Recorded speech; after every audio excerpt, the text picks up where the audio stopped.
Discours qui va être sur le thème de la joie, puisque nous venons de le chanter ensemble. La joie spirituelle nous permet, même à travers différentes adversités, comme on va le voir, de rester proche de Jéhovah. Le thème du discours, on peut trouver la joie en servant Dieu. Et ce matin, l'orateur, c'est donc frère Anthony Véron. Nous t'écoutons.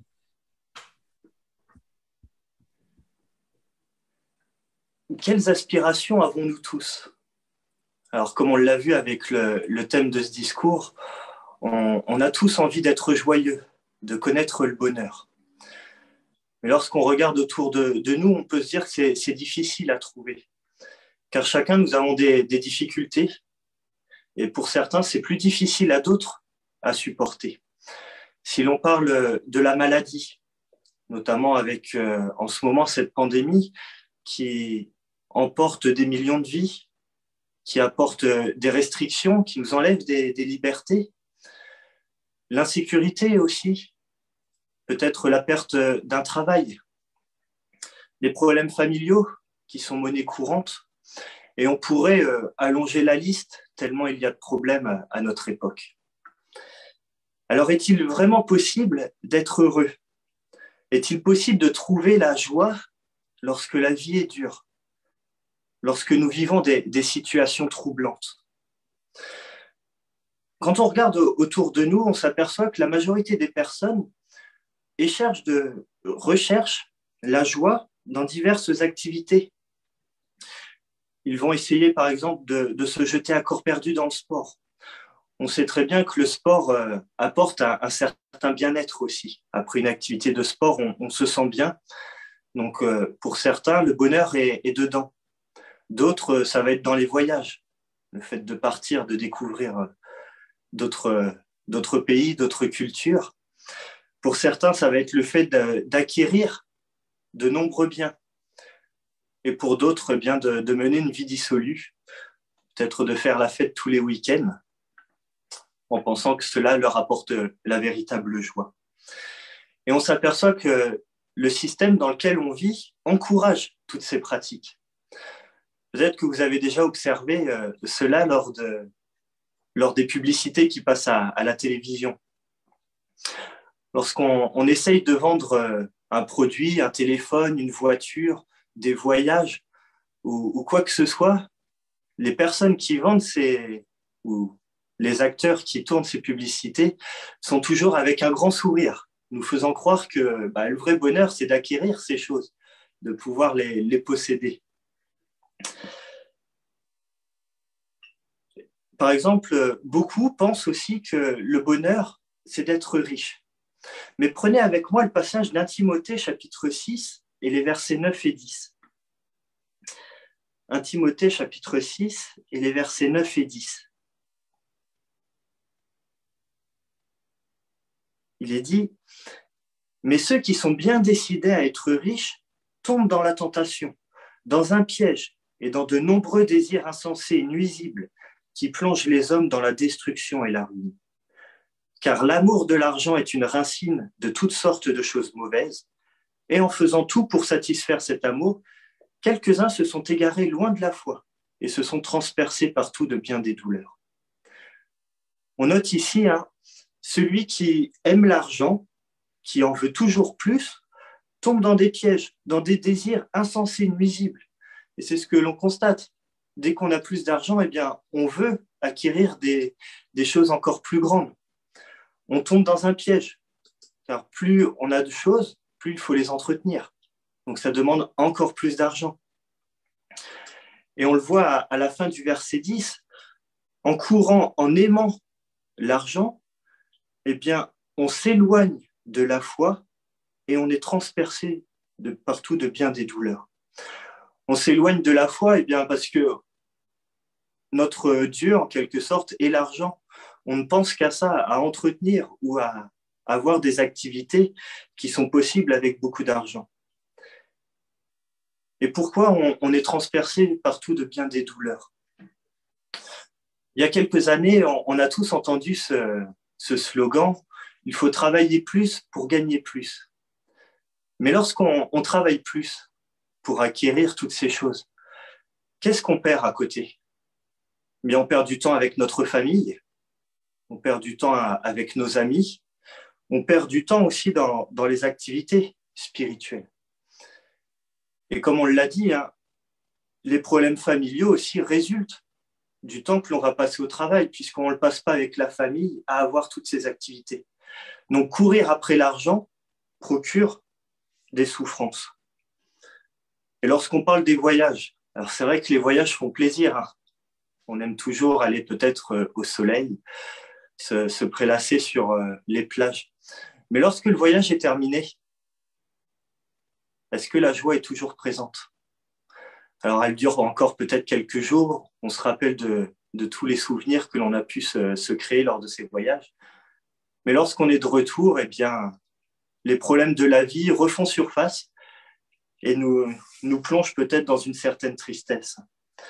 Donc, la joie, en fait, qu'offrent tous ces divertissements, les loisirs, est éphémère. Elle ne procure aucune satisfaction durable. En réfléchissant ainsi, on pourrait se dire en fait que la joie est insaisissable, puisque c'est dans un système pareil que nous vivons. Mais rassurez-vous, il est possible de connaître le bonheur. Et pour cela, on va pouvoir s'appuyer un peu sur l'exemple de Jésus.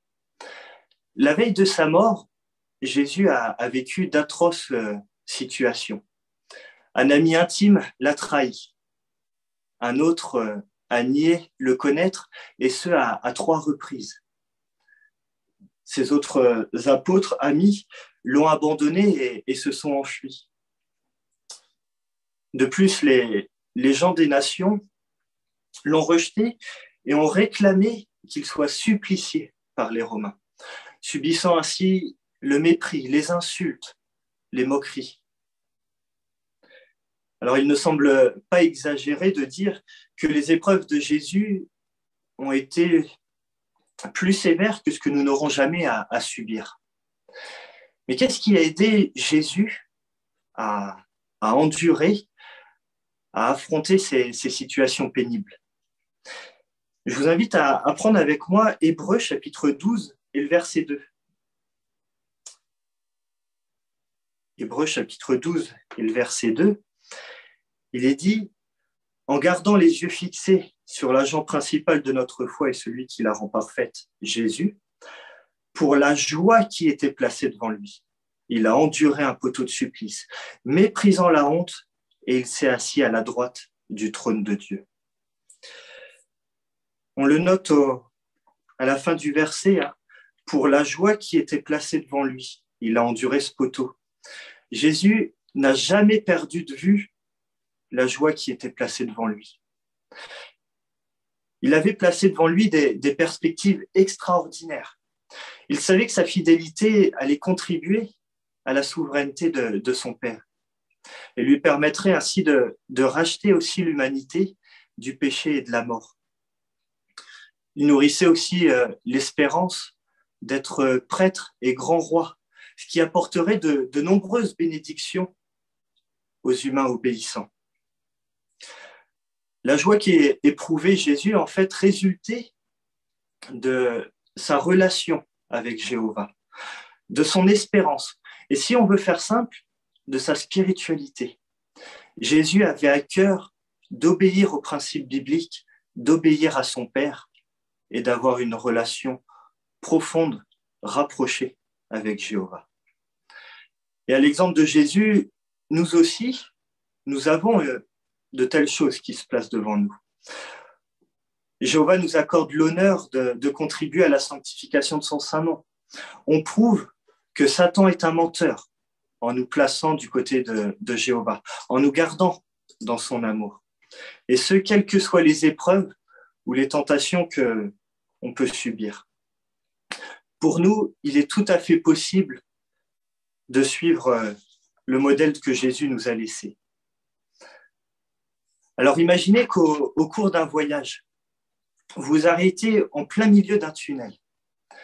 Lorsque partout où vous regardez, c'est de l'obscurité. Mais comme on le voit sur cette illustration, on a tout de même à intervalles réguliers des petites lumières qui nous guident vers cette lumière au fond. Et plus on avance, plus la lumière au fond grandit. Et notre état d'esprit aussi devient de plus en plus positif, puisqu'on se dit, ça y est, on va pouvoir enfin sortir de ce tunnel. Dans ce tunnel, en plus, on a une voix qui nous rappelle constamment ce que l'on retrouve en 1 Thessaloniciens, chapitre 5 et le verset 16. 1 Thessaloniciens, chapitre 5, le verset 16 nous dit « Réjouissez-vous toujours ». Dites-vous que dans ce tunnel, on entend à intervalles réguliers ce message « Réjouissez-vous toujours ». Réjouissez-vous toujours. En plus de ces lumières, cette voie nous permet de ne pas nous démoraliser, nous permet d'avancer. Elle nous aide à garder le cap pour avancer vers cette libération de ce coin obscur. On pourrait comparer ces lumières en fait à toutes les raisons qu'ont les serviteurs de Jéhovah de se réjouir. Et Jéhovah nous le rappelle constamment. Regardez, l'abondance de richesses matérielles peut-elle être comparée à la joie que nous procure la fréquentation de nos compagnons, de nos frères et sœurs? À une pensée amicale exprimée par l'un de nos frères et sœurs, d'un de nos amis, à une tape amicale, à un geste affectueux, à un sourire chaleureux ou à un témoignage d'amour de la part de nos compagnons. Ou peut-être à un sentiment d'appartenir à cette famille unie au service de Jéhovah et de bénéficier de son soutien. Les bonnes relations que l'on entretient avec nos frères et sœurs, les activités que l'on déploie à son service sont ces petites lumières qui nous aident à garder notre joie. Et en nous permettant de bénéficier de cela, eh bien Jéhovah nous adresse cette exhortation que l'on retrouve aussi en Romains chapitre 12, le verset 12. « Réjouissez-vous dans l'espérance ». Voici ce que Jéhovah demande, de garder à l'esprit cette espérance que nous avons, et on reviendra un peu plus tard sur cette espérance, mais de la garder à l'esprit, de garder à l'esprit tout ce qui est positif autour de nous. Alors on parle de joie depuis le début, mais on pourrait la décrire, en donner la définition. Car il ne faudrait pas confondre la joie avec la gaieté ou avec ce sentiment de bonne humeur. On peut illustrer cela. Après avoir trop bu, quelqu'un va se mettre à rire beaucoup. Cependant, lorsque l'ivresse est passée, eh bien, les rires ne sont plus présents. Les difficultés reviennent à l'esprit et le mal de tête est souvent là aussi. Celui qui arrête d'être ivre retrouve en fait ses nombreuses difficultés.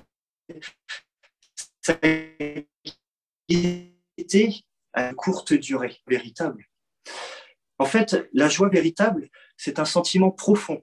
Et comme le décrit le livre Études perspicaces des Écritures, il dit c'est une émotion provoquée par l'acquisition ou l'attente d'une chose agréable. Il s'agit d'un sentiment de bonheur ou de contentement qui dure, dans les bons comme dans les mauvais moments. Alors, si on reprend cette définition, on a vraiment les raisons d'être joyeux. C'est une émotion provoquée par l'acquisition. Qu'est-ce que l'on peut acquérir? Notre amitié avec Jéhovah. Quelle est cette chose agréable que nous attendons? Eh bien, l'espérance qui est placée devant nous et que l'on va développer tout à l'heure. Alors, la joie n'est pas une qualité qui est innée, qui vient lorsque l'on est jeune ou que l'on est. Elle ne se développe pas automatiquement. Pourquoi on dit cela? Eh bien, prenez avec moi Galates chapitre 5 et le verset 22. Galates chapitre 5 et le verset 22. Par contre, le fruit de l'esprit est amour, joie, paix, patience, bienveillance, bonté, foi, douceur, maîtrise de soi. Il n'y a pas de loi contre de telles choses. La joie fait partie des fruits de l'esprit, de ce que l'Esprit Saint de Dieu va produire en nous. Alors comment allons-nous pouvoir laisser l'Esprit Saint produire la joie en nous? Eh bien, pour cela, ça va se faire en lisant la parole de Dieu, en le faisant quotidiennement, en la méditant, en réfléchissant aux qualités de Jéhovah, à cette espérance qu'il place devant nous, à tout ce bonheur qui est présent et qui peut nous aider à avoir cette espérance bien vivante. La connaissance, la vérité que l'on va acquérir sera le fondement de la joie. En plus de cela, on peut observer la création autour de nous, voir ce que Jéhovah a fait, ce qu'il a donné aux humains. Tout cela sont des occasions données à l'Esprit Saint de faire naître la joie dans notre cœur. Grâce à cela, cela nous permet de développer un but dans notre vie. Et ce n'est pas ce qui n'est pas le cas justement de la plupart des humains, car les humains en général n'ont pas d'espoir. Ils vivent au jour le jour, en pensant qu'ils n'ont pas de lendemain, et de fait, il faut profiter de la vie.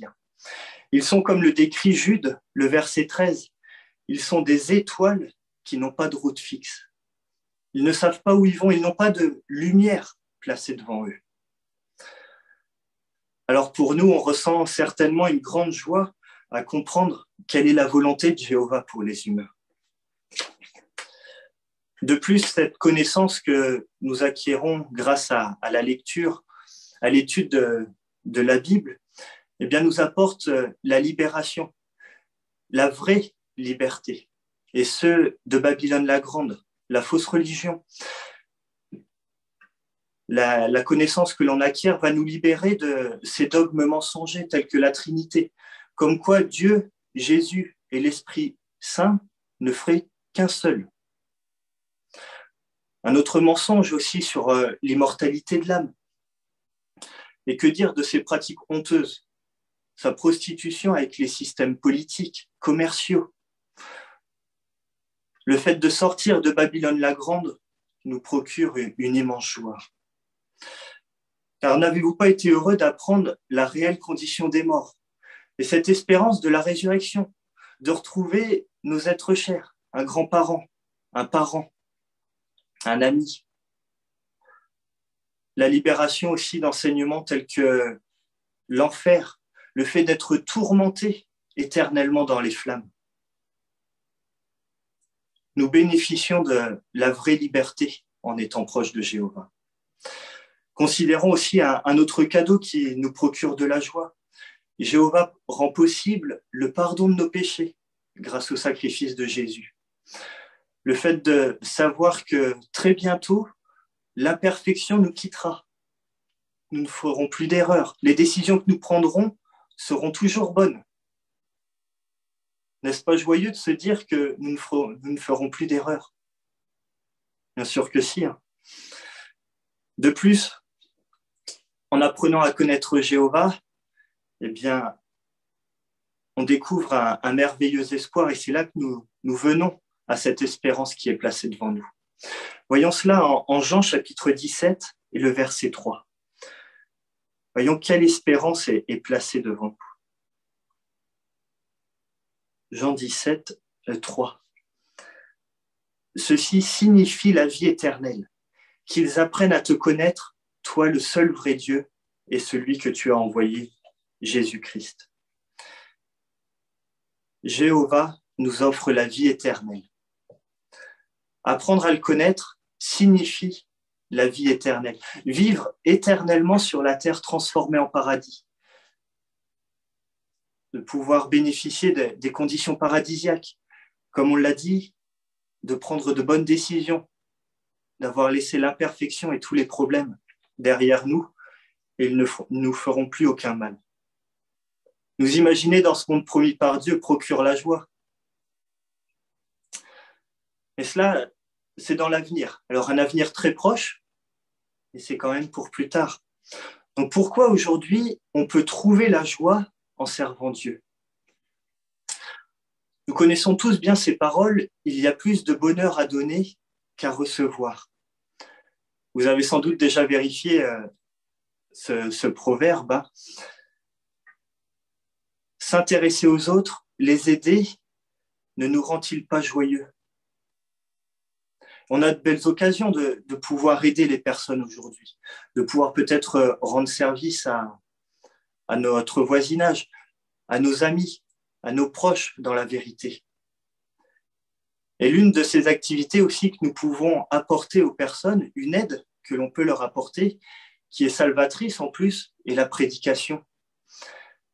Lorsque l'on découvre dans la Bible, on s'aperçoit que les premiers chrétiens se réjouissaient de pouvoir faire connaître la vérité sur Jéhovah, sur Jésus, sur son royaume et tous les bienfaits qui en découleront.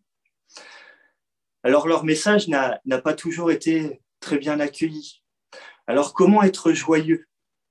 Quelle a été la réaction au message? Voyons cela en 1 Pierre, chapitre 4, les versets 13 à 14. Pierre, chapitre 4, les versets 13 à 14. Il est dit, au contraire, réjouissez-vous sans cesse, puisque vous participez aux souffrances du Christ, pour que vous réjouissiez et soyez transportés de joie, également durant la révélation de sa gloire. Si vous êtes insultés pour le nom de Christ, vous êtes heureux, parce que l'Esprit de gloire, oui, l'Esprit de Dieu, repose sur vous. On le note ici, hein, si l'apôtre Pierre parle du fait d'être insulté, de ressentir les souffrances, c'est parce qu'il les avait vécues. Mais quel était leur état d'esprit? Ils étaient joyeux, ils se réjouissaient. Et ce, parce qu'ils souffraient à cause de la justice. C'était la preuve qu'ils avaient l'esprit de Jéhovah et son approbation. Cela ne pouvait que susciter en eux une grande joie. Et de plus de partager cet espoir, le rendait bien vivant dans leur cœur.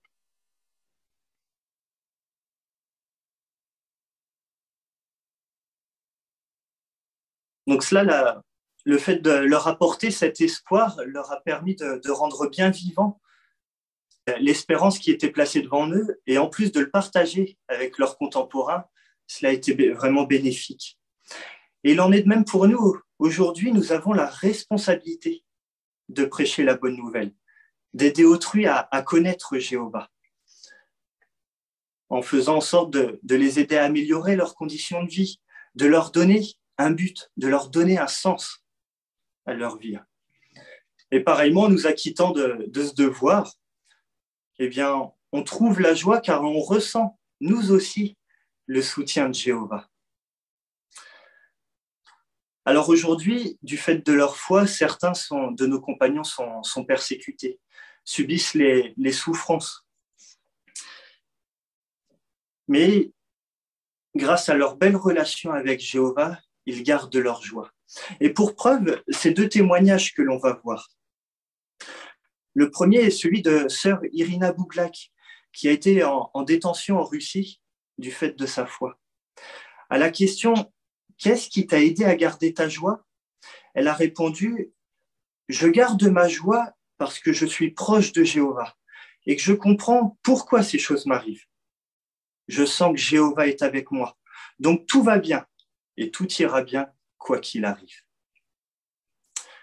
Deuxième témoignage, celui de Victoria Verkhoturova, qui a été jugée coupable et condamnée à 4 ans de prison avec sursis.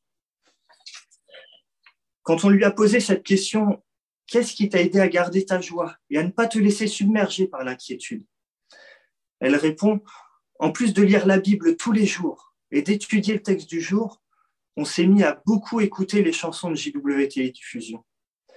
Je m'oblige aussi chaque jour à prier pour avoir de la joie et pour aimer mes ennemis. C'est comme ça que je reste joyeuse. » Deuxième question qui lui a été posée, est-ce qu'il y a des versets qui t'ont aidé à endurer avec joie? Elle dit, le psaume 118, versets 6 et 7.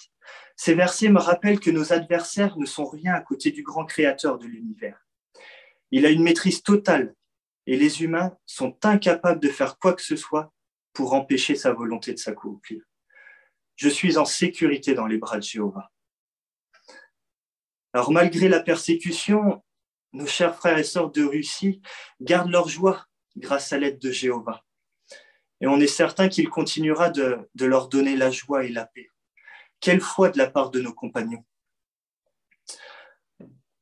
Beaucoup pensent qu'on peut être heureux que si on a une bonne santé et que l'on acquiert l'argent et que l'on a de bonnes relations avec les membres de notre famille.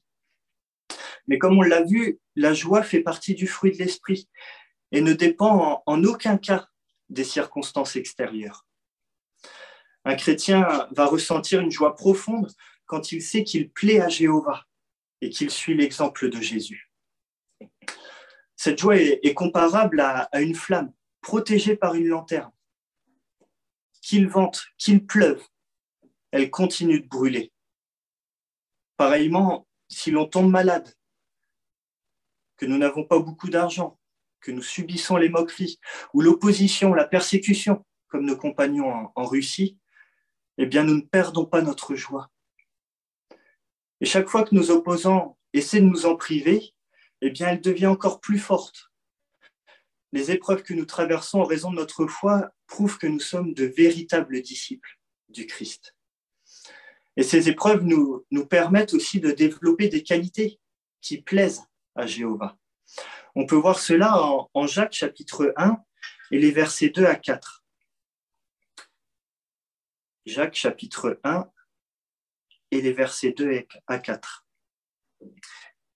Il est dit « Considérez-le comme une immense joie, mes frères, quand vous rencontrez diverses épreuves, car vous savez que lorsque votre foi est éprouvée de cette façon, cela produit l'endurance.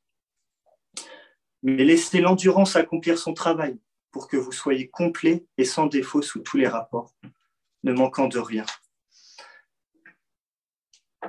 Jacques mentionne ici les raisons pour lesquelles les chrétiens sont disposés à endurer les épreuves. Cela va produire en nous l'endurance, va nous permettre aussi d'être complets devant les yeux de Jéhovah. On pourrait comparer les épreuves au procédé utilisé pour durcir une lame en acier. Quand elle est chauffée puis refroidie, elle devient plus résistante. De la même façon, quand on endure des épreuves, notre foi devient plus forte. Et quand elle devient plus forte, eh bien, cela nous aide à endurer avec joie. Et on voit bien ce processus avec cette illustration. On peut subir les difficultés, voir un être cher emprisonné, voir un être cher malade, mais de continuer, de rester proche de Jéhovah, d'endurer, cela nous aide à être plus forts et à conserver notre joie. Donc n'ayons pas peur lorsque nous rencontrons des difficultés. Parce qu'en les vivant, on constate que Jéhovah reste à nos côtés et qu'il prend soin de nous. Jéhovah est notre forteresse. Autre raison que nous avons à rester joyeux, eh bien, c'est cette famille unie à son service. Les liens de cœur que nous pouvons développer avec nos compagnons, ces amitiés, nous aident à être joyeux. Passer du temps avec eux en prédication, lors des réunions ou lors de moments de saine détente. Tout cela nous permet de nous encourager les uns avec les autres. Et ces moments nous changent de tout ce que l'on peut vivre dans ce système, avec nos camarades, avec nos collègues. On peut vivre des moments joyeux, mais ça n'est pas durable, contrairement avec les moments avec nos compagnons. De plus, être entouré de compagnons qui manifestent de belles qualités nous font vraiment chaud au cœur. Si on parle de l'honnêteté, cette qualité qui fait défaut à notre époque, où il n'y a que des mensonges, afin de se mettre en avant, de pouvoir réussir, écraser en faisant usage du mensonge est monnaie courante. Alors nous imaginer, avec nos frères et sœurs, le vivre avec toutes ces personnes honnêtes qui font ressortir ce qu'il y a de bon en nous, qui font ressortir toutes nos qualités, ne procurent-elles pas de la joie? Et nous imaginer dans le monde nouveau, entouré de tous ces compagnons. Tout cela nous réjouit. Faire ce que Jéhovah nous demande apporte une joie durable, véritable. Et en plus, cela nous permet de servir un Dieu qui est reconnaissant, qui sait, comme le dit Hébreux chapitre 6, le verset 10, n'est pas injuste pour récompenser ses serviteurs. Il nous donne la force, la joie nécessaire pour que nous endurions, car il voit tous les efforts que nous faisons pour tenir bon. Être à son service est la seule activité qui envahit la peine. Pour cela, on peut prendre 1 Timothée chapitre 4 et le verset 8.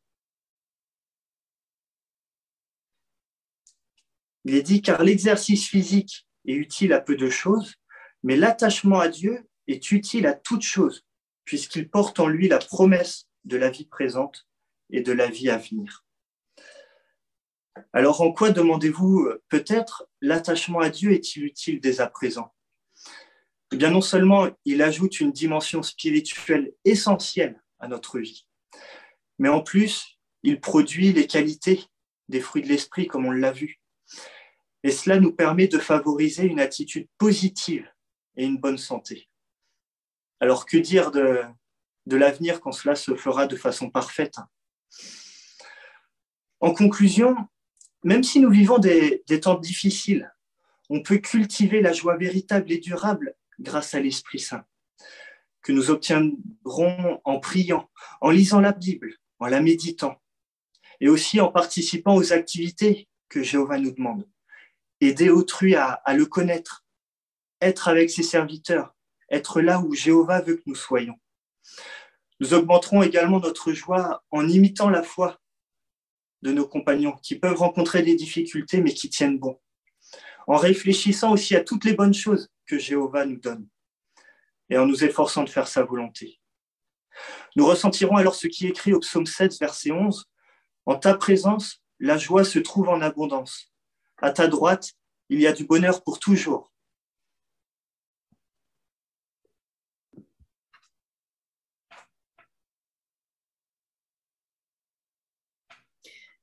Eh bien, merci beaucoup, frère Véron, pour ce discours très encourageant. Nous avons apprécié la clarté des pensées que tu as développées, également les illustrations, les images, les supports que tu as utilisés, mais aussi les outils, tous les outils que tu nous as donnés pour pouvoir effectivement développer cette joie spirituelle, quelles que soient les circonstances que nous pouvons chacun rencontrer, qui pourraient ternir cette belle qualité. La semaine prochaine, nous sommes tous invités à écouter un autre discours biblique. Voici son thème. Vivons avec bon sens au sein d'un monde dépravé. Il sera présenté par le frère Rocheteau. À présent, pour le deuxième volet de notre réunion spirituelle, soyons attentifs à une discussion biblique qui sera dirigée par frère Arnias.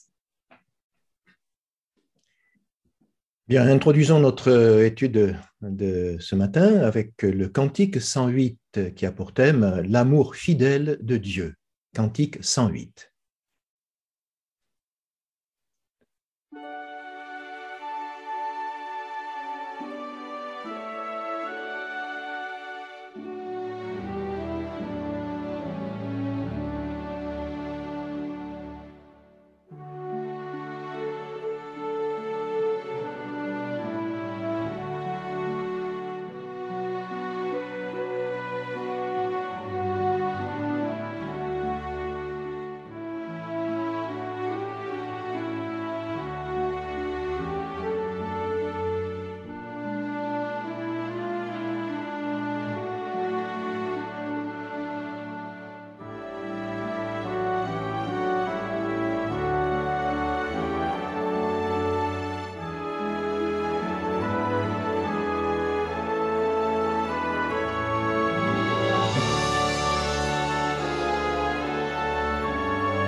Eh bien, comme le cantique l'a indiqué, nous allons parler de cette qualité de Jéhovah qui est l'amour fidèle.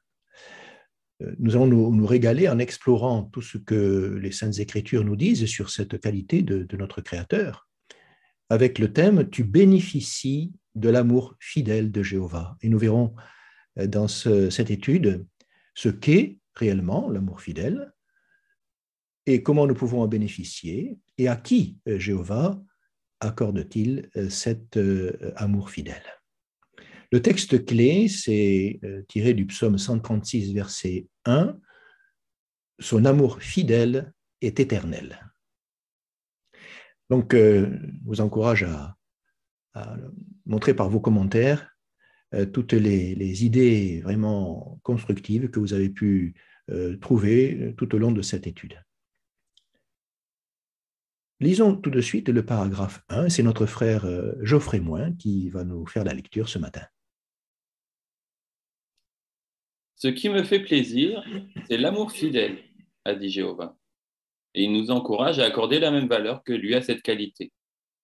Comme l'indiquait le prophète Michée, il souhaite vivement que nous aimions l'amour fidèle. Évidemment, il nous faut savoir ce qu'est l'amour fidèle pour pouvoir aimer cette qualité. Merci. Alors, que souhaite Jéhovah? Famille Saint-Aignan. Jéhovah nous encourage à accorder la même valeur que lui dans cette qualité, c'est l'amour fidèle, et en pratiquant sa justice aussi. Très bien. Et si on se aide de la note de Michée chapitre 6, verset 8, qu'est-ce qu'il souhaite précisément?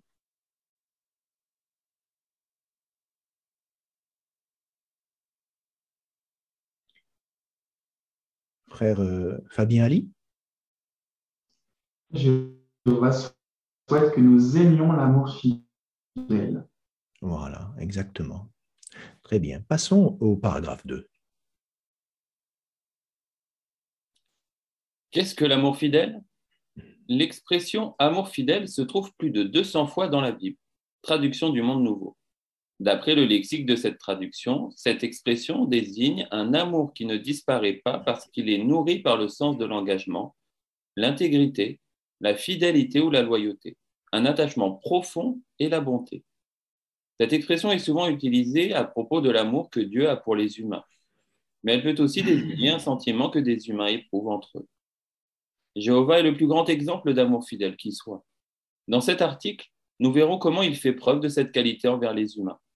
Et dans l'article suivant, nous verrons que nous qui sommes ses serviteurs, nous pouvons l'imiter en nous manifestant un amour fidèle les uns aux autres. Merci. Alors, qu'est-ce que l'amour fidèle?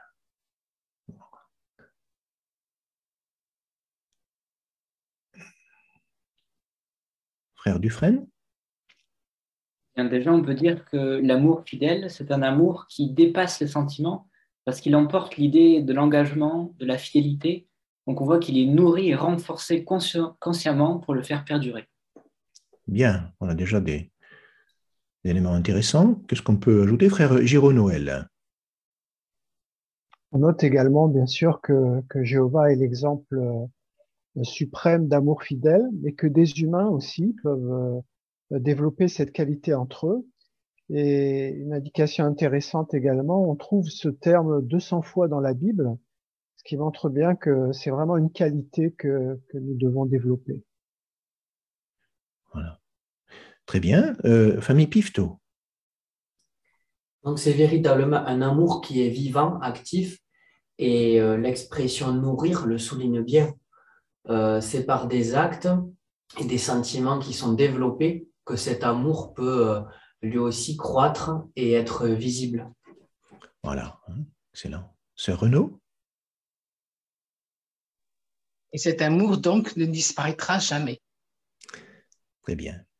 Alors, maintenant, Jéhovah est abondant en amour fidèle, comme l'indiquent les passages que nous allons considérer, et nous allons lire le paragraphe 3.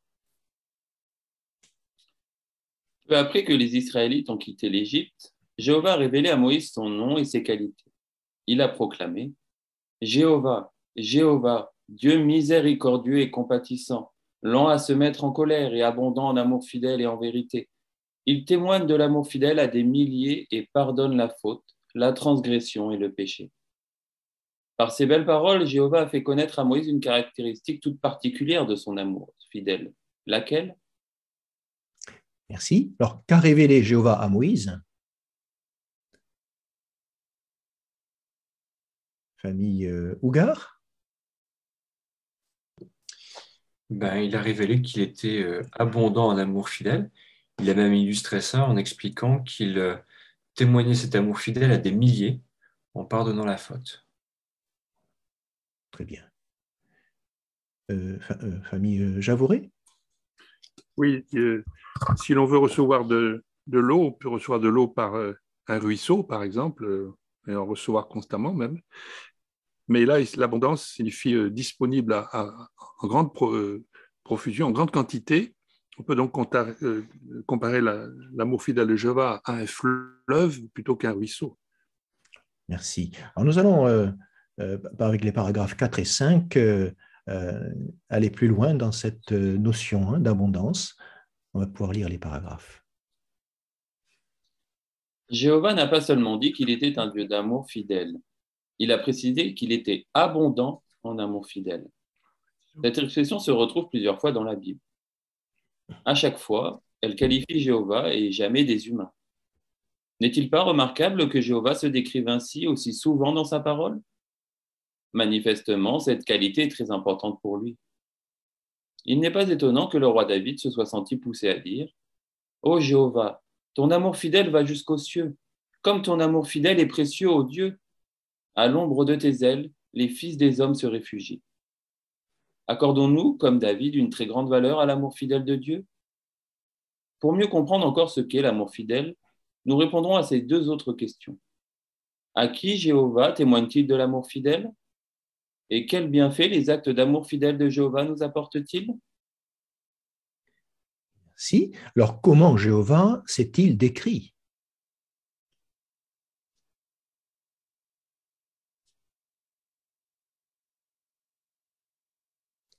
Frère Geoffrey, moi?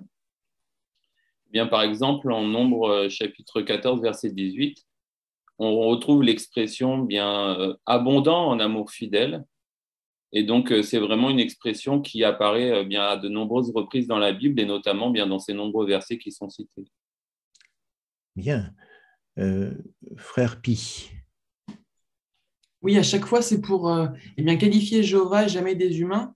Et quand on reprend un petit peu les versets qui sont cités dans le paragraphe où il y a cette expression, c'est toujours dans une situation où Jéhovah juge ou alors une situation difficile par rapport à ses serviteurs. Et ça montre que Jéhovah est poussé par son amour fidèle. Il agit de la meilleure façon possible, notamment en ne se laissant pas dominer par sa colère. Donc vraiment, en fait, sa nature le pousse à agir avec amour en manifestant de belles qualités comme la compassion, le pardon et la justice. Bien, voilà, donc une précision intéressante. Famille Ronzo? Donc, il y a beaucoup de versets qui parlent de l'abondance de l'amour fidèle de Jéhovah, mais d'autres parlent de l'immensité ou de l'immense amour fidèle qu'il a. Donc, c'est toujours en belle quantité. Très bien. Hein? Et David, lui, fait une comparaison intéressante. Sœur Régnias, Michel? Oui, David a dit « Ô Jéhovah, ton amour fidèle va jusqu'aux cieux. » On voit la grandeur, l'immensité de cet amour. Comme ton amour fidèle est précieux, ô Dieu, à l'ombre de tes ailes, les fils des hommes se réfugient. Cette qualité fait que nous nous sentons en sécurité auprès de Jéhovah et que nous cherchons son aide donc, dans toutes les difficultés. Merci. Alors, à quelles questions répondrons-nous? Famille Mpassi.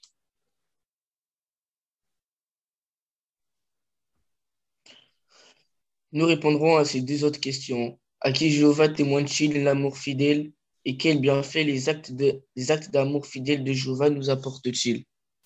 Voilà, très bien. Donc nous allons déjà répondre à la première question. À qui Jéhovah témoigne-t-il de l'amour fidèle? Et nous lirons le paragraphe 6. À qui Jéhovah témoigne-t-il de l'amour fidèle? La Bible dit que l'on peut aimer beaucoup de choses, comme le vin et l'huile, la discipline, la connaissance ou la sagesse. L'amour fidèle, par contre, ne se manifeste jamais envers des choses ou des concepts, mais seulement envers des personnes. Cela dit, Jéhovah ne fait pas preuve d'amour fidèle envers tout le monde. Il manifeste son amour fidèle à ceux qui ont une relation étroite avec lui. Notre Dieu est fidèle à ses amis. Il leur réserve un avenir magnifique et il ne cessera jamais de les aimer. Merci. Donc, à qui Jéhovah témoigne-t-il de l'amour fidèle? Famille Javouret? Jéhovah témoigne de l'amour fidèle jamais à des choses en particulier, mais à des personnes, uniquement à des personnes, et encore à des personnes qui entretiennent une relation étroite avec lui. Très bien. Voilà, donc ça fait une différence avec quelle autre qualité? Famille Giuliano?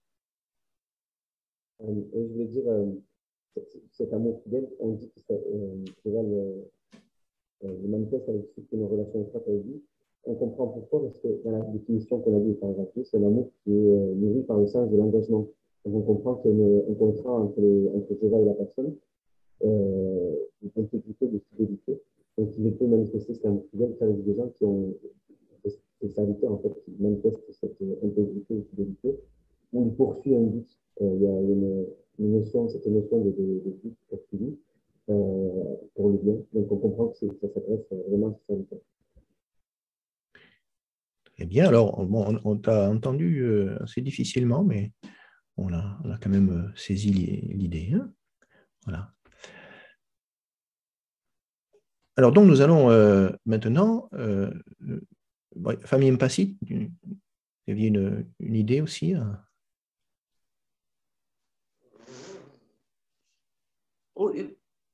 Jéhovah est fidèle à ses amis, en fait, des personnes qui ont une relation étroite vraiment avec lui.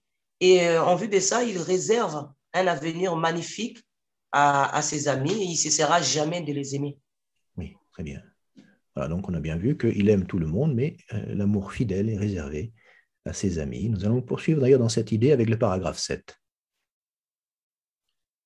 Jéhovah fait preuve d'amour envers tous les humains. Jésus a dit à Nicodème, « Dieu a tellement aimé le monde, c'est-à-dire les humains, qu'il a donné son Fils unique, afin que tous qui exercent la foi en lui ne soient pas détruits, mais aient la vie éternelle. » Ainsi, alors nous allons pouvoir discuter sur cette image qui nous est proposée à propos de l'amour de Jéhovah. Alors, comment Jéhovah fait-il preuve d'amour envers tous les humains, selon cette image? Sœur Ben Daouda? Oui, je voulais dire qu'en Jean chapitre 3, verset 16, Jésus avait dit à Nicodème que Dieu a aimé tellement le monde des humains, qu'il a donné son Fils unique, afin que tous ceux qui exercent la foi en lui ne soient pas détruits, mais aient la vie éternelle. Donc on voit que Jéhovah fait preuve d'amour envers tous les humains, dont ses serviteurs. Bien. Voilà, donc tu as fait allusion à un aspect. Alors, il y en a d'autres. Frère José Rodriguez? C'est une évidence que Jéhovah manifeste de l'amour à tous les humains. Quand on voit par exemple la préservation de la vie par le soleil, la pluie, les plantes, toutes les belles choses non bénéficient, le fait on va revenir plus tard sur le sacrifice de Jésus, donc qu'il fait pour tous les humains, une possibilité donnée à chacun. Donc véritablement, Jéhovah manifeste de l'amour pour tous. Voilà, très bien. Sœur Talzac. Je voulais revenir au passage de Jean chapitre 3 verset 16 où c'est le don le plus beau et le plus généreux, le plus précieux que Jéhovah ait pu faire, mais bien sûr aussi qui fait pleuvoir autant sur les bons que sur les mauvais. Donc, comme vient de le dire José, il est bon pour tous ceux qui veulent s'approcher de lui et il donne encore par sa patience et son immense amour la possibilité de beaucoup encore de venir à sa bergerie. Voilà, excellent. Sœur Guérin. Oui, pour les humains, il est dit qu'il a de l'amour pour les humains. Mais pour ses fidèles, c'est un amour fidèle et pas en petite quantité, mais c'est en abondance. Donc, il y a quand même une différence d'amour entre le monde et ses fidèles. Voilà, donc il y en a un qui est plus grand que l'autre. Voilà, l'idée clé, effectivement, que tu rappelles, et c'est bien de s'en souvenir. Alors, maintenant, passons au paragraphe 8 et 9. Comme nous l'avons vu, Jéhovah n'agit avec amour fidèle qu'envers ceux qui ont une relation étroite avec lui, c'est-à-dire ses serviteurs. Cela ressort clairement de ce qu'ont dit le roi David et le prophète Daniel. Par exemple, David a demandé à Dieu « Continue de manifester ton amour fidèle à ceux qui te connaissent ». Il a également fait remarquer « L'amour fidèle de Jéhovah est éternel envers ceux qui le craignent ». Et Daniel s'est adressé à Jéhovah ainsi « Ô Jéhovah, le vrai Dieu, Dieu qui fait preuve d'amour fidèle envers ceux qui l'aiment et qui obéissent à ses commandements. » Ces paroles écrites sous l'inspiration de Jéhovah indiquent qu'il fait preuve d'amour fidèle envers ses serviteurs parce qu'ils le connaissent, le craignent, l'aiment et obéissent à ses commandements. En effet, il réserve son amour fidèle à ses serviteurs, à ceux qui l'adorent de la façon qui lui plaît. Avant que nous devenions ses adorateurs, Jéhovah nous manifestait déjà de l'amour, comme à tous les autres humains. Mais maintenant que nous le servons, nous sommes également l'objet de son amour fidèle. Il fait à chacun de nous cette promesse « Mon amour fidèle ne te sera pas enlevé ». Comme David a pu le constater, Jéhovah traite son fidèle de façon particulière. Qu'est-ce que cela devrait nous inciter à faire? Un autre psalmiste répond « Toute personne sage observera ces choses et réfléchira attentivement aux actes d'amour fidèle de Jéhovah. » Tout en gardant ce conseil à l'esprit, nous examinerons 3 bienfaits que les actes d'amour fidèle de Jéhovah apportent à ses serviteurs. Merci. Alors, déjà, pourquoi Jéhovah agit-il avec amour fidèle envers ses serviteurs? Sœur Michèle Pouillet. Oui, Jéhovah agit avec de son amour fidèle envers ses serviteurs parce qu'ils ont une relation étroite avec lui. Ils le connaissent bien au travers de l'étude de sa parole. Ils le craignent, ils l'aiment de tout leur cœur et surtout aussi, ils obéissent à ses commandements et en plus, ils l'adorent à la façon qui lui plaît.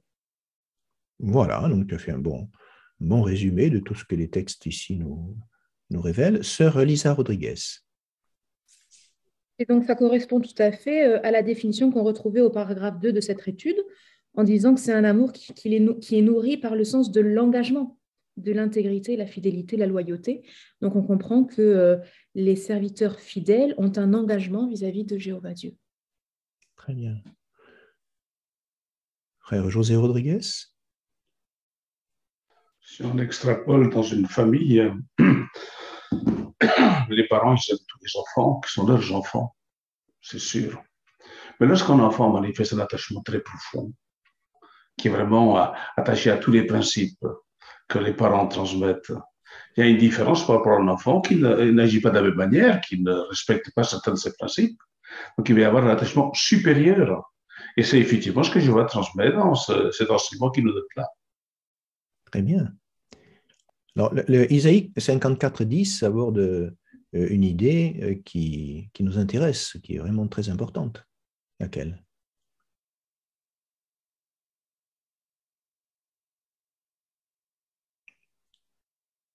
Sœur Balza?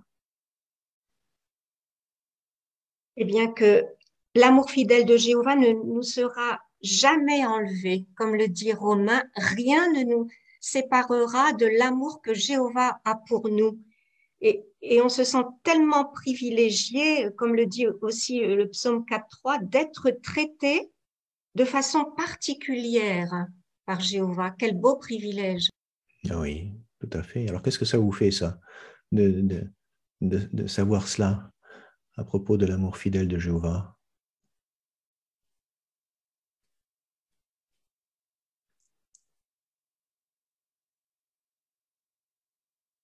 Sœur Arénias?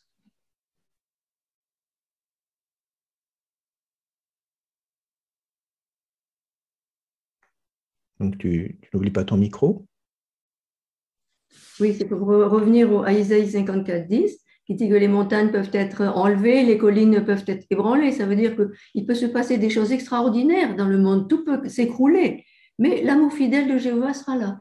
On n'a aucune crainte à avoir. C'est vraiment extraordinaire pour nous d'être sûrs de l'amour fidèle de Jéhovah. Bien.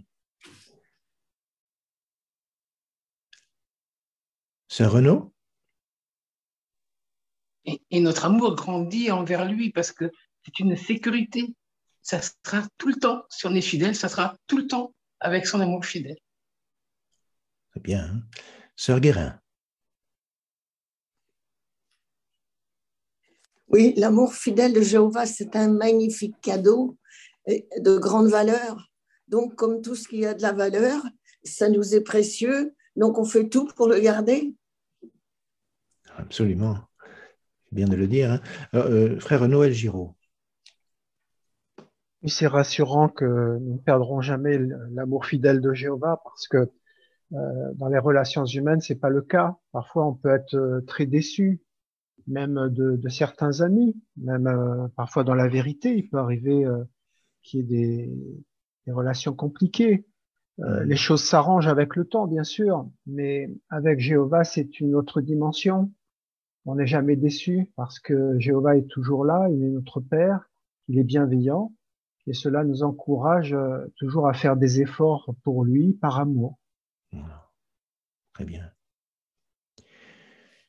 Maintenant, nous allons considérer les bienfaits que nous apporte l'amour fidèle de Jéhovah, et nous pourrons lire le paragraphe 10. L'amour fidèle de Jéhovah ne disparaît jamais. Cet aspect important de son amour fidèle est mentionné 26 fois dans le psaume 136e. Dans le premier verset, nous lisons « Remerciez Jéhovah, car il est bon, car son amour fidèle est éternel. » Et le refrain « Car son amour fidèle est éternel » se retrouve dans tous les autres versets. Quand nous lisons ce psaume, nous ne pouvons qu'être impressionnés par toutes les façons dont Jéhovah manifeste son amour fidèle, et cela continuellement. Le refrain « Car son amour fidèle est éternel » nous donne la garantie que l'amour de Dieu pour ses serviteurs n'est pas inconstant. Comme il est rassurant de savoir que Jéhovah n'abandonne pas ses serviteurs à la première occasion. Il s'attache à ceux qui le servent et il est déterminé à les soutenir, surtout quand ils sont dans la détresse. Ce que cela nous apporte, l'idée que Jéhovah ne nous abandonnera pas nous donne la joie et de la force. Nous sommes ainsi en mesure de surmonter nos difficultés et de continuer à le servir. Le psaume 31e, verset 7 nous dit « Je veux me réjouir intensément de ton amour fidèle, car tu as vu ma profonde tristesse, tu connais ma grande détresse. » Merci. Alors, d'après ce psaume 31, verset 7, qu'est-ce que cela nous fait de savoir que l'amour fidèle de Jéhovah est éternel?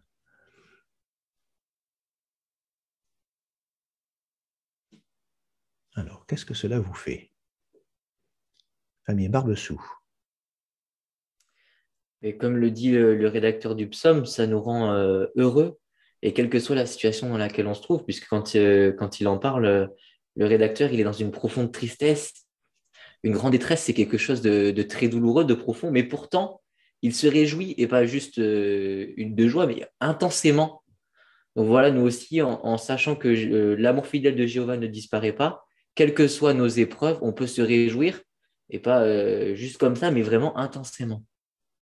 Très bien. Sœur Borde. Oui, quand on lit donc le psaume 136, on s'imagine que le psalmiste, effectivement, s'est arrêté sur chaque aspect. Dans le psaume 136, il parle de la création qu'il a faite, qui montre son amour fidèle. Il parle du ciel, il parle des choses prodigieuses qu'il y a dans le ciel, de la lune, qui même, elle, dans la Bible, est appelée un des moins fidèles. Donc, c'est aussi un élément qui manifeste la fidélité de Jéhovah. Après, il parle des actes prodigieux avec les Égyptiens, avec quand il a fait sortir Israël de la mer Rouge, donc il a marqué encore son amour fidèle. Donc, pardon. plein d'éléments comme ça. Il parle des Amorites, on voit qu'il a médité. Donc nous, c'est pareil, on peut méditer régulièrement grâce à la nourriture spirituelle qu'on a en abondance. Les nouveautés qui sont toujours à chaque fois qui nous surprennent et qui nous font beaucoup de bien. On peut méditer sur cet amour et renforcer la reconnaissance pour son amour fidèle. Merci, très bien. Famille Ougar. Et puis, lorsqu'on réfléchit bien à cet amour fidèle, puisque ça renvoie à quelque chose qui est constant, eh bien, on se rend compte que, quelles que soient les difficultés, on l'a dit tout à l'heure, mais quelles que soient les difficultés que nous rencontrons, mais on peut être sûr du soutien de Jéhovah, non pas pour simplement tenir le coup, mais aussi pour vraiment changer notre état d'esprit et puis aussi affronter les choses avec de l'optimisme et puis avec des actions aussi concrètes. Tout à fait. Bien. Famille Rongeau?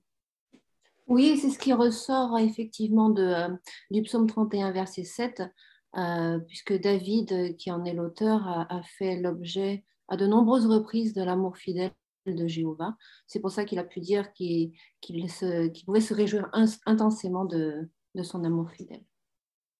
Très bien. Mais poursuivons avec le paragraphe 11. L'amour fidèle de Jéhovah le pousse à pardonner. Quand il voit qu'un pécheur est repentant et change de conduite, son amour fidèle le pousse à se montrer miséricordieux envers lui. David a dit de Jéhovah, « Il n'agit pas avec nous selon nos péchés et ne nous rend pas ce que nous méritons pour nos fautes. » David savait, pour l'avoir constaté lui-même, à quel point une mauvaise conscience peut être un fardeau lourd à porter. Mais il a aussi appris que Jéhovah était prêt à pardonner. Qu'est-ce qui incite Jéhovah à se montrer miséricordieux? La réponse se trouve en Psaume 86e, verset 5. Comme David l'a dit dans sa prière, Jéhovah pardonne généreusement parce qu'il abonde en amour fidèle envers tous ceux qui l'appellent. Psaume 86, verset 5 nous dit « Car toi, ô Jéhovah, tu es bon et prêt à pardonner. Tu abondes en amour fidèle envers tous ceux qui t'appellent. » Merci. Alors, une application très importante de cette qualité de Jéhovah, d'après ce psaume 86, verset 5, qu'est-ce qui pousse Jéhovah à pardonner?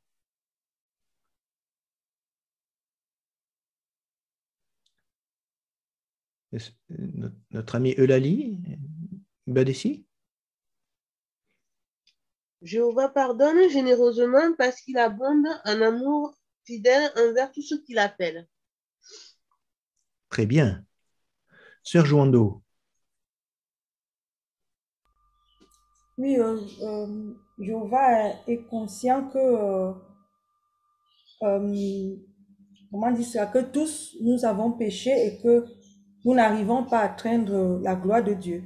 Donc, c'est ainsi que par son amour fidèle, il n'agit pas avec nous selon nos péchés et ne rend pas ce que nous méritons pour nos fautes. Sinon, on aurait disparu depuis longtemps. Et c'est cet amour fidèle-là qui couvre, qui fait en sorte que Jéhovah prenne ces dispositions-là et voit dans le cœur du pécheur repentant le moindre signe de repentance et il est disposé à pardonner. Bien. Famille dédiée. Dans la relation qui nous unit à Jéhovah, l'incertitude vient de nous, de notre imperfection, puisque Jéhovah fera toujours sa part, quelles que soient les époques, il le fera de manière parfaite. Mais lorsqu'il peut nous arriver sur notre chemin, effectivement, de faire une faute, d'agir par infidélité, eh bien même ici, Jéhovah vient pour faire un petit peu notre part, en quelque sorte, nous préserver, nous rassurer sur le fait que bien, cette relation, il veut faire en sorte qu'elle perdure. Donc, même si nous nous écartons temporairement, mais que nous revenions à lui, il va tout faire pour que cette relation continue. Voilà. Très bien. Famille Tavna. Oui, j'aime bien aussi cette expression prêt à pardonner. Jéhovah ne diffère pas son pardon. Il n'y a pas de dossier en cours à traiter, hein, comme par exemple dans certains dossiers administratifs. Quand vraiment Jéhovah a décidé de pardonner, c'est tout de suite, sans attendre. Donc on est vraiment rassuré de ce côté-là également. Excellent. Sœur Renaud. Oui, car il a beaucoup de compassion. Il sait que notre mauvaise conscience peut être un lourd fardeau à porter. Donc ça, cette compassion fait qu'il est prêt à pardonner. Très bien. Sœur Talzac.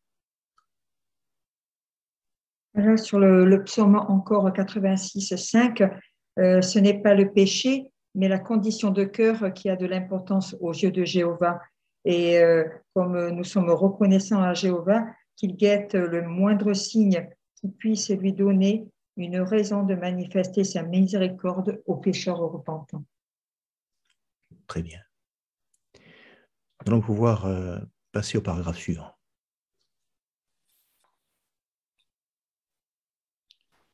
Quand nous péchons, il est normal et même bénéfique d'éprouver des remords. Cela peut nous inciter à nous repentir et à faire les changements nécessaires.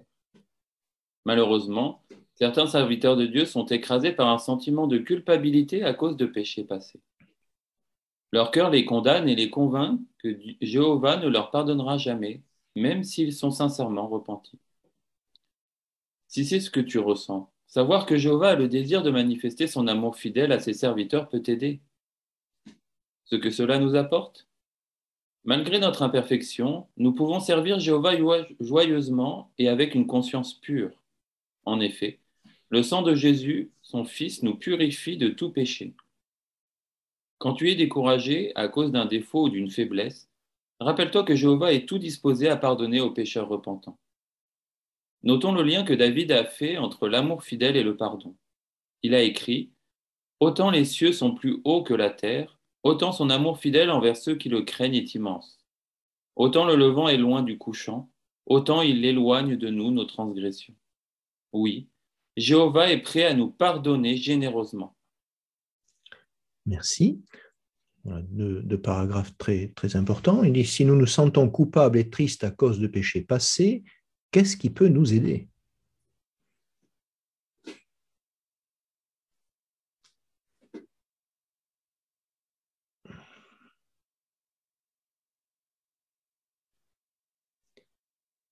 Famille Dubois.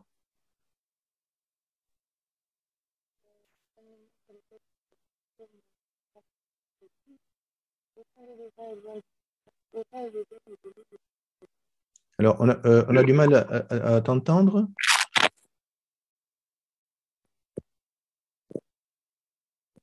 Alors, je disais, selon le psaume 103, le verset 12, « Autant le levant est loin du couchant, autant il éloigne de nous nos transgressions. » On se rend compte que Jéhovah, dans son amour fidèle, surpasse les sentiments négatifs qu'un cœur pourrait condamner.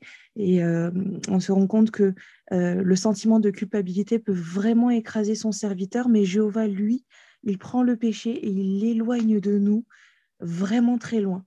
Et on se rend compte que personnellement, ça peut vraiment faire du bien, parce que parfois ce sentiment est tellement fort qu'on en oublie à quel point son amour fidèle pour nous est grand.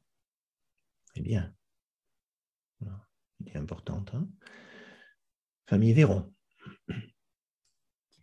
Méditons aussi sur la force du sacrifice de Jésus. Jéhovah et son Fils ont été prêts à donner ce qu'il y avait de plus précieux. Et comme montre 1 Jean 1,7, bien ce sang que Jésus a donné nous purifie de tout péché. On peut avoir à nouveau une conscience pure et servir Jéhovah joyeusement. Donc, méditons vraiment sur ce sacrifice. Très bien. Sœur Borde. C'est ça, parce que même s'il est fidèle lui-même à ses normes qu'il aime, puisqu'il les a faites pour nous cadrer, pour que ça se passe bien pour nous. Donc, même s'il est fidèle à ses normes, ça n'est pas des normes froides qu'il applique froidement envers les humains. Non, non, tout ça, le sacrifice de Jésus, son amour immense, mettre les péchés de l'autre côté, montre que même s'il est fidèle à ses valeurs, eh bien, il est aussi fidèle à son amour. Très bien. Frère Rodriguez. Il est évident quand on a des doutes, quand on est dans cette situation, c'est délicat et peut-être même on va se miner soi-même. Mais ce n'est pas une affaire qui dépend de nous, ça dépend de Jéhovah. Jéhovah, il a le désir de manifester son amour fidèle à ses serviteurs en leur pardonnant. Donc, notre travail à nous, c'est travailler sur la repentance. Si effectivement on se repent, qu'on fait tout pour corriger notre vision, ensuite ça dépend de Jéhovah et lui il ne compte pas. Il a décidé de pardonner et il décide que c'est une attitude définitive. Eh bien, d'ailleurs, rappelons, à qui Jéhovah accorde-t-il son amour fidèle? On peut le rappeler. Frère Giraud? Particulièrement à ses serviteurs. Et on a cité le psaume tout à l'heure de David. Et lorsque David parle du pardon de Jéhovah, ce qui est très intéressant, c'est pas le seul personnage de la Bible, mais c'est ce qu'il incarne justement. David était bien placé avec les 2 péchés graves qu'il a commis. Il était bien placé pour parler du pardon de Jéhovah puisqu'il en a bénéficié dans une large mesure. Donc, ces personnages du passé, ces personnages bibliques qui parlent du pardon de Jéhovah et qui l'ont vécu sont vraiment très encourageants pour nous. Ce sont des preuves que Jéhovah peut pardonner même quelqu'un qui a péché gravement, mais bien sûr qui se repent. Voilà, très bien. Sœur Renaud. J'aime beaucoup cette phrase. Autant les cieux sont plus hauts que la terre, autant son amour fidèle envers ceux qui le craignent est immense. Quand on est repentant, on craint Jéhovah. Très bien. Donc, nous allons passer au paragraphe suivant. L'amour fidèle de Jéhovah nous procure une protection spirituelle. Dans une prière, David a dit à Jéhovah, « Tu es pour moi une cachette. Tu me préserveras de la détresse. Tu m'entoureras de joyeux cris de délivrance. Celui qui a confiance en Jéhovah est entouré de son amour fidèle. » Tout comme les murailles qui entouraient une ville antique protégeaient ses habitants, les actes d'amour fidèle de Jéhovah nous entourent et nous protègent spirituellement en nous aidant à rester intègres. De plus, l'amour fidèle de Jéhovah l'incite à nous attirer à lui. Merci. Donc, nous allons voir une autre notion, une autre application de cet amour fidèle. En quels termes David a-t-il parlé de la protection que nous procure l'amour fidèle de Jéhovah?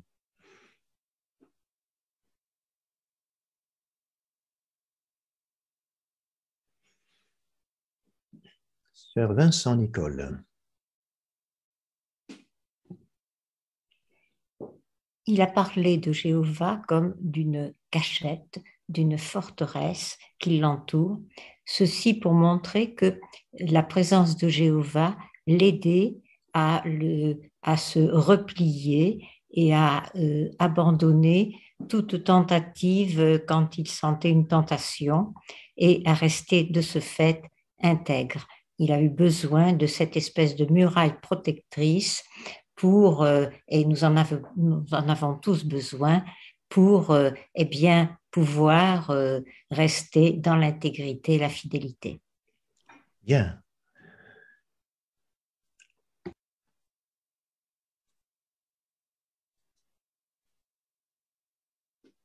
Sœur Jouando. Oui, lorsque nous lisons ce passage de David de Psaume 32, le verset 10, que la sœur vient de citer, on voit David un fugitif, en train d'être traqué comme une bête sauvage par ses ennemis. On voit David qui fuit Absalom parce qu'il y a un coup d'État en cours. On voit David qui, comme on a dit tout à l'heure, est sous le poids du péché. Tout ça, il fallait que Jéhovah devienne pour lui comme une muraille, pour qu'il n'agisse pas mal, pour qu'il ne prenne pas de mauvaises décisions et pour qu'il se réfugie en Jéhovah dans le cas du péché et accepte la correction. Donc, il s'est senti, David était vraiment bien placé pour considérer l'amour fidèle de Jéhovah comme des murailles, comme une forteresse, parce qu'il a vécu personnellement. Voilà, hein, très bien.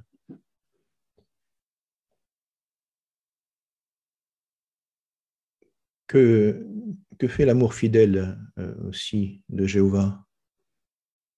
Ça le pousse à quoi faire?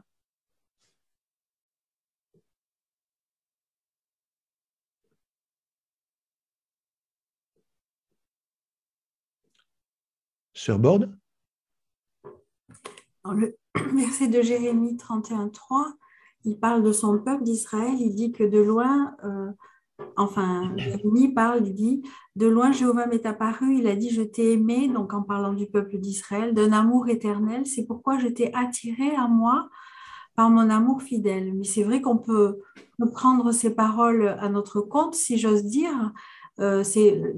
En lisant, on dirait presque une déclaration, c'est une déclaration d'amour en fait, qu'il fait à tous ses fidèles, et ça ne peut que nous toucher, nous attirer à lui. Exactement, hein. Voilà, très bien. Sœur Talzac. Oui, et cela, son amour est depuis des temps indéfinis. Il nous dit « Je t'aime, je t'ai toujours aimé. C'est pour ça que je reste profondément attachée à toi. » Et ça, il faut en être convaincu pour, à notre tour, aussi rester profondément attaché à cet amour fidèle pour que le nôtre le soit de même. Bien. Oui, frère Rodriguez? J'en reviens à l'illustration que j'ai disais tout à l'heure de parents, un père ou une mère, un enfant qui, jusqu'à maintenant, ne prenait pas trop en compte les principes de la famille. Quand il revient vers lui, il vient vers les parents, il est évident qu'il prend la clé à bras ouverts, qu'ils vont tout faire pour l'aider, pour le soutenir. C'est ce que Jéhovah y fait. Et il attire tous ceux qui, à un moment donné, font des efforts pour revenir vers lui. Et donc là, c'est naturel de la part des parents. Merci. Et notre Papa céleste.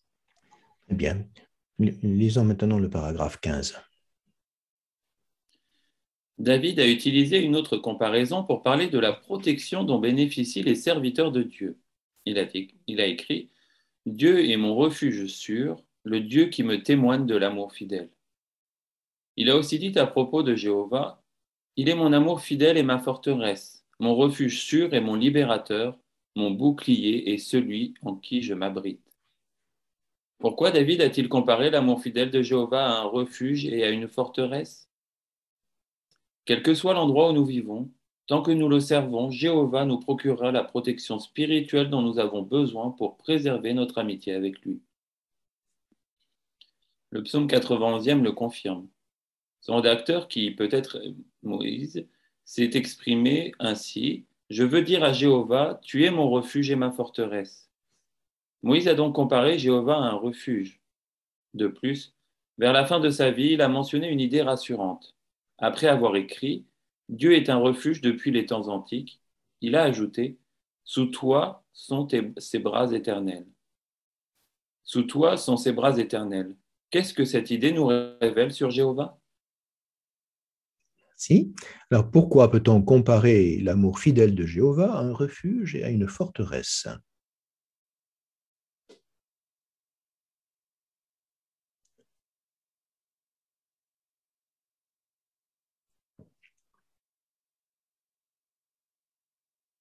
Sœur Balza?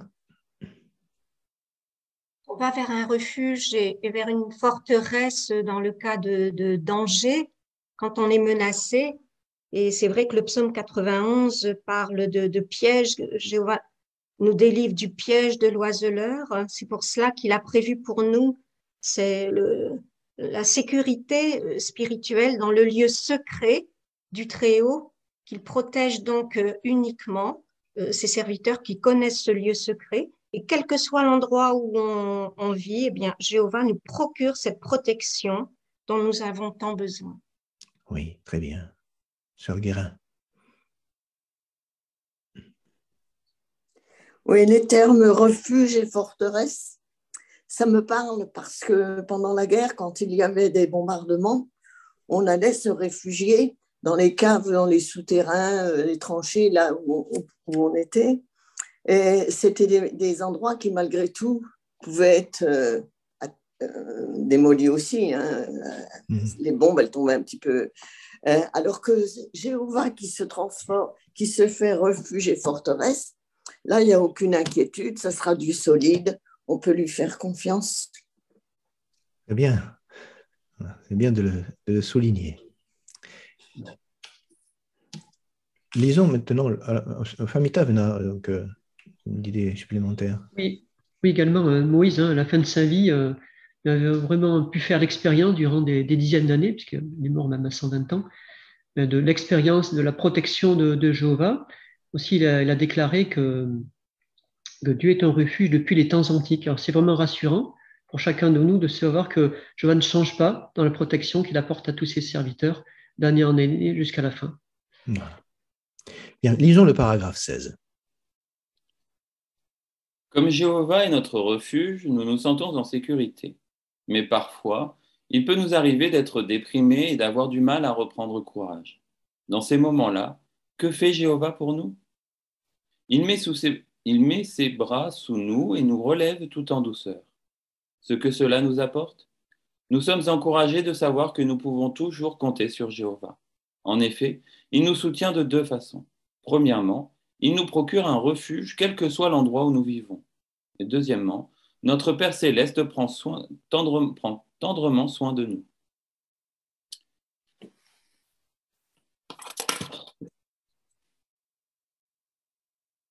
Psaume 136e, verset 23 dit « Il s'est souvenu de nous quand nous étions déprimés, car son amour fidèle est éternel. » Merci. Alors, de quelle façon Jéhovah nous soutient-il?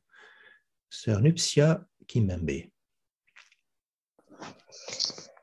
Lorsque nous déprimons ou que nous avons du mal à reprendre courage, Jéhovah nous tend sa main et nous relève et il nous procure aussi un soutien en nous procurant un refuge. Partout où on peut vivre dans le monde, il nous donne ce refuge et il prend soin de nous aussi. Voilà. Très bien, voilà les deux façons. Famille Dubois. Le texte de Psaume 136, verset 23, il est dit « Il s'est souvenu de nous quand nous étions déprimés, car son amour fidèle est éternel ». Ça me rappelle un peu comme, peut-être qu'on l'a déjà vu, à la fin d'une course, le coach qui va soutenir le coureur fatigué de sa course. Il le prend généralement sous les bras et il l'aide à marcher jusqu'au banc pour se reposer. Et Jéhovah, c'est un peu comme ce coach qui est constamment derrière nous, qui nous soutient, qui nous encourage. Et lorsqu'on est déprimé, eh bien, on sait qu'il sera toujours là pour nous soutenir. Bien. Sœur Mylène Janvion. Oui, c'est vrai que si on est déprimé, il nous soutient aussi et surtout par le moyen de la chaleureuse compagnie des frères et sœurs qui réconfortent. Et aussi une simple idée exprimée dans un discours, une réponse donnée par l'un de nos frères et sœurs peut toucher notre cœur. Et quand on est assailli par des pensées troublantes, on puise du réconfort dans les réunions. Et là, Jéhovah nous console, nous soutient, on profite abondamment de son amour fidèle. Merci de ton commentaire. Sœur Tavena. Dans l'illustration au-dessus, après avoir vu l'amour de Jéhovah vis-à-vis des humains dans les 3 médaillons précédents qu'on avait vus, mais si les personnes n'exercent pas la foi au sacrifice de Jésus, elles ne peuvent pas bénéficier par la suite de l'amour fidèle de Jéhovah que nous bénéficions.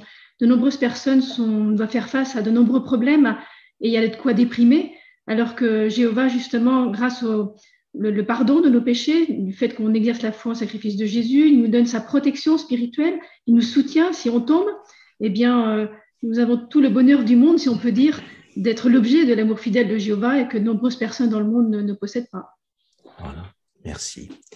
Alors passons au dernier sous-titre. Jéhovah ne cessera jamais de nous manifester son amour fidèle, avec le paragraphe 17. Comme nous l'avons vu, nous pouvons être sûrs que si nous sommes dans l'épreuve, Jéhovah agira en notre faveur. Il nous donnera le soutien dont nous avons besoin pour lui rester fidèles. Le prophète Jérémie a constaté: c'est grâce à l'amour fidèle de Jéhovah que nous n'avons pas disparu, car ses expressions de miséricorde ne prennent jamais fin. Nous pouvons avoir la certitude que l'amour fidèle de Jéhovah reposera toujours sur nous parce que, comme le psalmiste l'a fait remarquer, L'œil de Jéhovah veille sur ceux qui le craignent, sur ceux qui espèrent en son amour fidèle. Psaume 33, versets 18 à 22 nous dit « Voyez, l'œil de Jéhovah veille sur ceux qui le craignent, sur ceux qui espèrent en son amour fidèle, pour les délivrer de la mort et les garder en vie durant la famine. Nous attendons Jéhovah. Il est notre secours et notre bouclier. Notre cœur se réjouit à son sujet, car nous avons confiance en son saint nom. Que ton amour fidèle repose sur nous, ô Jéhovah, tandis que nous continuons de t'attendre. » Merci. Alors, d'après ce psaume, quelle certitude avons-nous?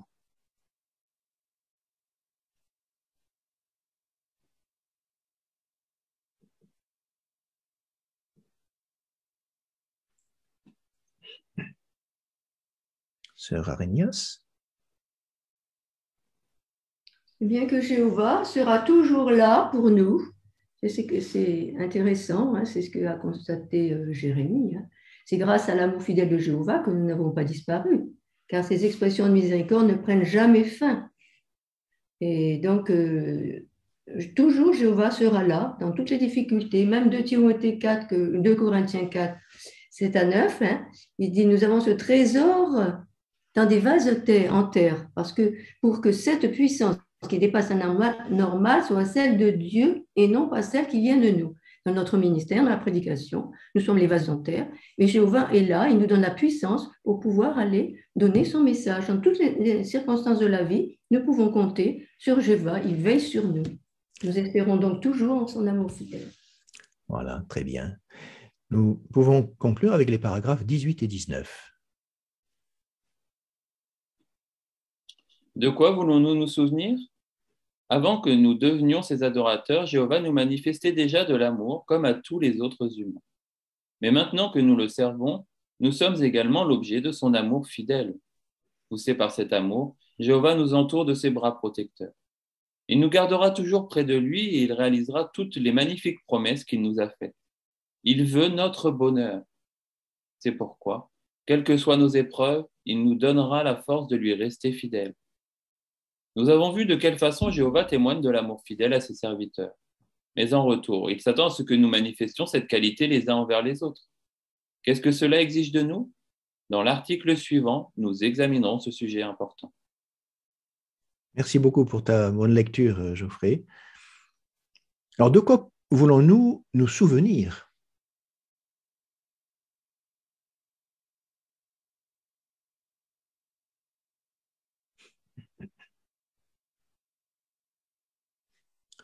Frère Nanterre, Silvio?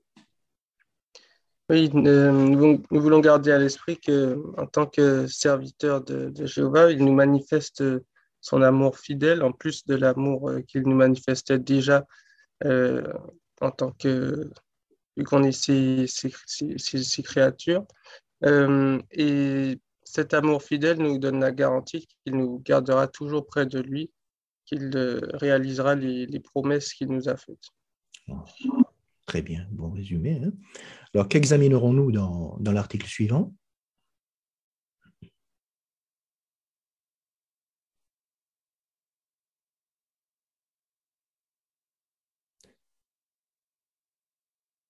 Sœur Joando? Jéhovah tient haute estime l'amour fidèle. Lui-même, il le manifeste déjà en abondance vis-à-vis de ses serviteurs. Mais en retour, il s'attend aussi que ses serviteurs le fassent aussi les uns envers les autres. Et c'est ce que nous verrons à l'article suivant. Voilà, très bien.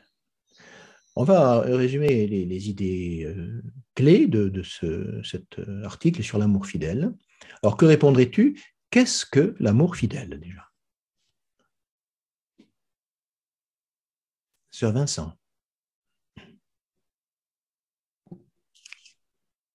Jéhovah est impartial et en plus de l'amour qu'il donne à tous généreusement, il donne à ses serviteurs un amour fidèle, qui est un amour constant, qui est un amour qui repose sur une véritable alliance, l'intégrité, la justice, l'amour, la loyauté, et il est abondant chez Jéhovah. Voilà, très bon résumé. Hein? À qui Jéhovah témoigne-t-il de l'amour fidèle? ami Giuliano? Oui, est-ce que ça marche cette fois-ci? Oui, très bien. Ok. Mais du coup, aux personnes qui partagent les mêmes valeurs que lui, c'est-à-dire ses amis, donc ses serviteurs. Voilà. Alors, quel bienfait l'amour fidèle de Jéhovah t'apporte-t-il? Sœur Agramonte, Johanna. L'un des bienfaits de l'amour de Jéhovah qui me touche beaucoup est le fait qu'il ne disparaîtra jamais, car il est vrai que nous faisons de notre mieux pour avoir une relation très étroite avec lui, mais malheureusement, cette relation n'est pas un long fleuve tranquille puisque nous sommes imparfaits et nous péchons constamment. Et savoir que son amour est constant et éternel, comme le soulignent les versets du psaume 136, eh bien, cela nous rassure, nous donne de la joie et de la force pour continuer nos efforts. Voilà, très bien. Frère Didier? Dans une relation d'humain à humain, souvent c'est le donnant-donnant qui fonctionne. Mais là, de voir comment Jéhovah, quel que soit finalement notre parcours, si des fois il y a un incident sur le parcours, Jéhovah va voir l'ensemble d'une manière globale, en fait, notre fidélité. Il va nous accompagner. Donc, certainement, la semaine prochaine, on va se régaler de voir comment on va pouvoir imiter cette qualité entre nous, en voyant comment, même s'il y a des incidents entre nous, des imperfections, on peut dépasser cette relation humaine simple en imitant cette qualité de Jéhovah. Merci beaucoup. Et donc, préparons-nous bien pour la semaine prochaine, pour cette belle étude que nous aurons. Merci de vos bons commentaires. Vous avez vraiment su enrichir par votre éclairage tous les éléments qui constituent cette qualité de Jéhovah.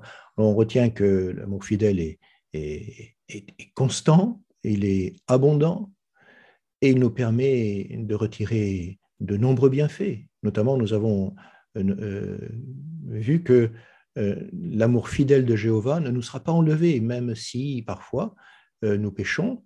Nous savons que si nous restons un ami de Jéhovah, si notre désir est de le craindre et d'obéir, eh bien, Jéhovah nous manifestera toujours son amour et sa protection. Eh bien, nous allons pouvoir maintenant conclure cette étude avec le cantique qui a été prévu. Donc, il s'agit du cantique 136, que Jéhovah te récompense, après quoi notre frère Véron prononcera la prière. Donc, cantique 136.